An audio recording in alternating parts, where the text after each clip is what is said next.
बेटी किया बारे कजरौटिया, बेटी कहाँ छुटलो रासल बेनिया,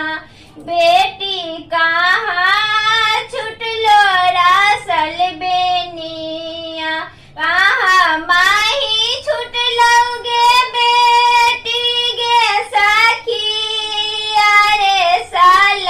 होरिया, बेटी सखिया रे साल होरिया,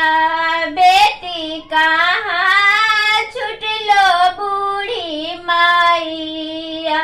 बेटी कहाँ छुटलो बूढ़ी माइया, कोठी कान्हा छुटलै जी पापा जी किया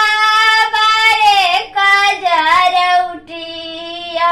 पापा किया बारे कजरौटिया, पापा से जिए छुटलै रासल बेनिया, पापा से जिए छुटलै रासल बेनिया,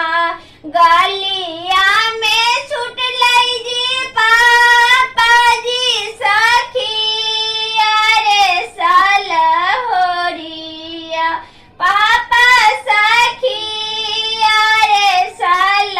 होरिया, पापा दुगरे छुटलै बूढ़ी माइया, पापा दुगरे छुटलै बूढ़ी माइया।